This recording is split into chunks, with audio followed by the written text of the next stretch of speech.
Hey, watch fans, welcome back. Today we're going to be talking about a very serious topic. A lot of you tomato cans are getting conned. That's right, you're getting fleeced. Fleeced by buying watches with a story. That's right, watches with a story. I use that in quotation marks, in air quotes, Now, what am I talking about with a story? The biggest con that a good watch salesman, if you go into any retailer, the biggest lie that they're going to sell you is, some story about how this watch had historic use. This watch was, on the moon. That's right. Louis Armstrong wore this when he wore to the moon, or Neil Armstrong, whatever, some guy wore it when he went to the moon. Now, by the way, before we get too far deep into this, here's a watch with a story. The JLC, the Jaeger LeCoultre dual time, unbelievable time machine, rose gold. Now we have it on the JLC, Jean Rousseau strap, deployed clasp, rose gold, and it's got a hunter case back. So there's a lot of gold. These guys did not skimp. Today, JLC is skimping. They're not even giving you a deployant clasp. They're giving you a stupid basic buckle. Unbelievable watch. You can pick one of these up for about $9,000. I think it's a great value. And if you can get it at $9,000, you're probably going to do okay, because I think these will increase as JLC has been stepping up their prices, with inflation and everything else. So you're going to be in a good position. Now, it's been an incredible watch. And of course, this powers the Audemars Piguet dual time. It also powers the Vacheron Constantin dual time, and could be a couple of other brands, but those two for sure. So this really is kind of like a holy trinity watch. And again, tells you time in 2 time zones, and it's got a calendar. See, you can see where it is. Okay, now, by the way, interesting, I'm mentioning this because I'm staying here in sunny Marina del Rey, California, Los Angeles, and this is a hotel. A lot of pilots actually stay out here because this is very close to the airport. Great area, by the way. Actually, I lived in this area for quite a while, on and off. So back to the story. Oh yes, speaking of pilots, some of these guys, obviously you think, they're wearing the Pepsi. It's a historic pilot's watch. Oh my God, I guarantee you, any pilot would rather, actually, I shouldn't say they'd rather have this, because the issue with this is, if you have it on a strap, you can't go swimming. And I just had they have a beautiful pool here. I went swimming. Of course, I had to take 2 watches with me. Yeah, look, I'm not one of those guys, but yeah, I kind of did, because I haven't worn this watch in a while, and I figured, I needed to get it out there, so I had to wear the Yachtmaster. But back to the tomato can stories. Okay, so what am I talking about? Look, there's a lot of the watch buyers. They have that little boy mentality. They believe like this watch is their like imaginary friend. It's like their inanimate friend, and you see a lot of these tomato cans talking about this, on some of the wanker blogs, like the Hodinkis of the world. Some guy that I think his wife was about to give birth, and he forgot his watch, and he ran into the house so he could put his watch on. This guy writes about it. It's embarrassing. He went back to the house as his wife is about to pop out a kid.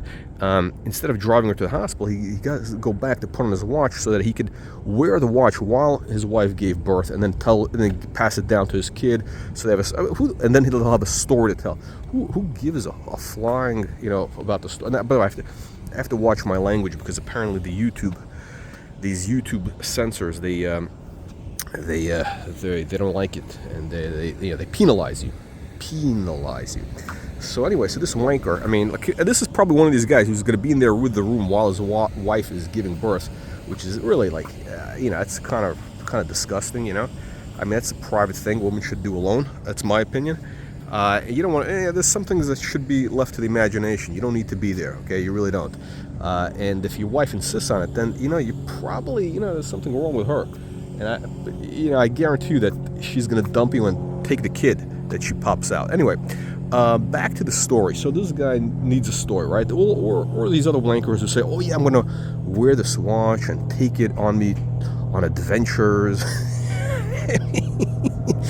Or I was watching a video. Actually, it was pretty interesting. He was at some store, and some guy's trying to sell him a Rolex Pepsi, and he's telling him, "Oh yeah, these watches in the 60s and 70s, they were worn by very important people because they had dual time, and it was it was obviously either pilots or he's giving this guy a whole tomato can window liquor story, and the guy is licking it up.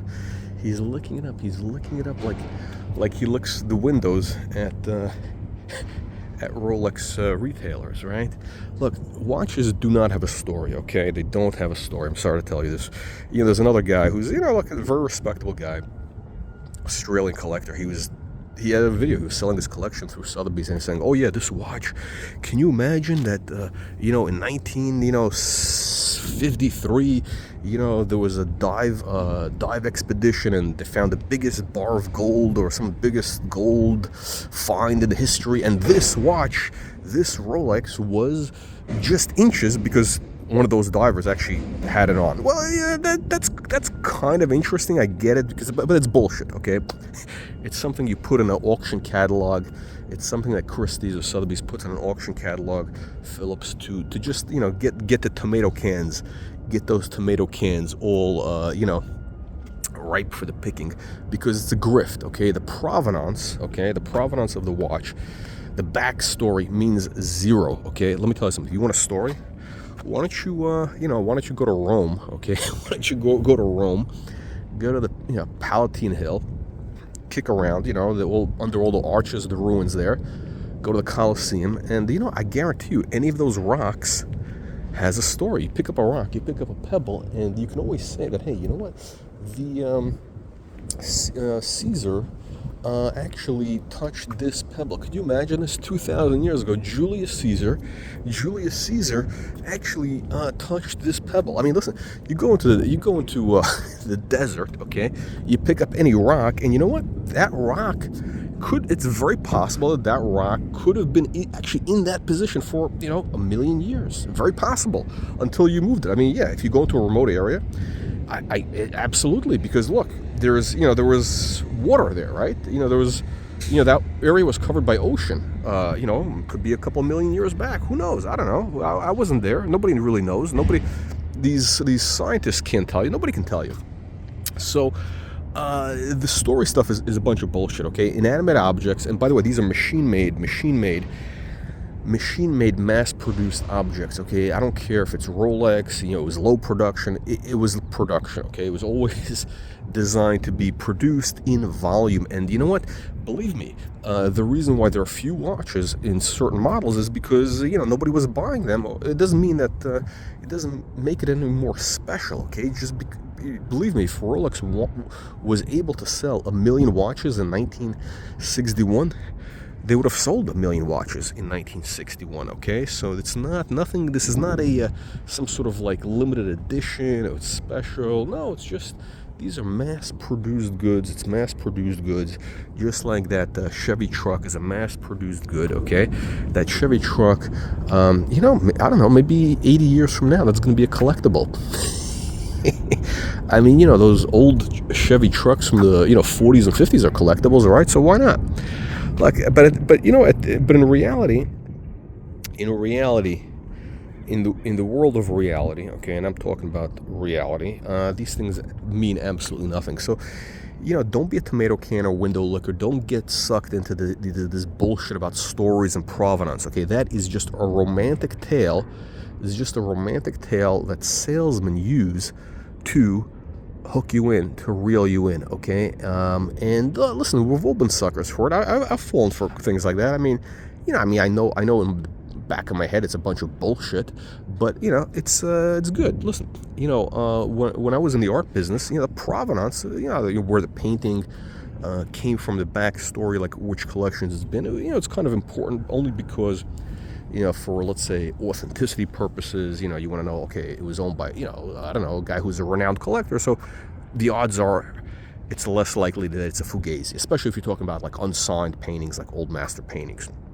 Also, it's good to know that, what is it? Some people like it. Some people like it. They like the idea of, look, people are incredibly stupid, and they just like the idea of being able to tell somebody, oh yeah, do you see this painting on the wall? Yeah, this was in the collection of XYZ, the Count of blah blah blah. Yeah, I'm guilty of that myself, okay, because it's a great line. Now, how much of that value does that add to the painting, okay? Minimal. It's a little bit. It could be. It depends. Certain things it could move the needle by 10%, 20%. That's it. Okay, 10%, 20%, not more. I don't even think 20%. Look, any decent painting. Okay, especially if you're talking about. Well, I'm not even talking about old master paintings. I'm talking about, I don't know, 19th century even, like something, I don't know, anything that sells for about 100 grand these days. So you're talking about like anything, substantive painting. I guarantee you that the thing was owned by, important people. But it means nothing. It means absolutely nothing because the value of the painting is based on purely the quality of that thing as it is. But by the way, I'm looking for the word. I think there's a Latin expression. Maybe some of you lawyers know what it is, but I think the expression goes to something along the lines of the facts speak for themselves, or the thing is what it is, right? It's this. The object is what the object is. There's nothing more. There's nothing less. You can't add anything to the story. And again, look, the whole Paul Newman thing. He had a Rolex and it sold for 17 million. Is that watch worth 17 million? I mean, look, think about it. Think of the sales job that was, right? These people convinced a bunch of tomato cans that this mass-produced watch, which sold for, I don't know, the equivalent of a couple of $1,000, is all of a sudden worth 17 million because Paul Newman award. And look, Paul Newman is not even that relevant anymore to today's generation, right? And but they're all buying that story. They're all buying the story. Oh, this went on races, and he wore it when he won the Le Mans. He wore it when he won I don't know, whatever he wore. Who gives a shit? And by the way, you know what? Even less people will give a shit, in 20 years. So these things, these things which are related to stories, they're all basically, it's all pure vanity, means nothing. But especially, look, I'll give you the example. I'll give you proof. Again, back to the art business, right? Look, the provenance of a painting really, it adds very little value, and it could be owned by, the equivalent of more than a Paul Newman. I'm trying to think of some examples. I mean, there's I don't know. There's too many because, look, most paintings, especially, I don't know, even contemporary stuff that was from the 50s and 60s. I mean, look, to spend the equivalent of $50,000 of 2024 money on a piece of art that's going to hang in your house, even today, it means you're obviously a person who's successful at what you do. Odds are, you've made something of yourself, right? Now, look, I've bought paintings with provenance. I've sold paintings to, I don't know, celebrities. Academy Award. That's right, actually. That's right. I should be bragging about it, but I don't, because it means nothing. Academy Award winning actors. That's right, Academy Award winning actors. I bought paintings from major people with major Hollywood provenance. How much value did it add to the painting? Nothing.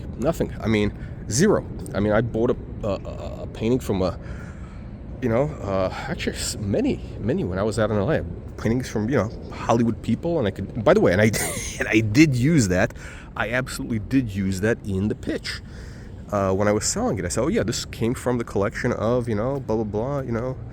And people like it. It helps a little bit, but not a lot.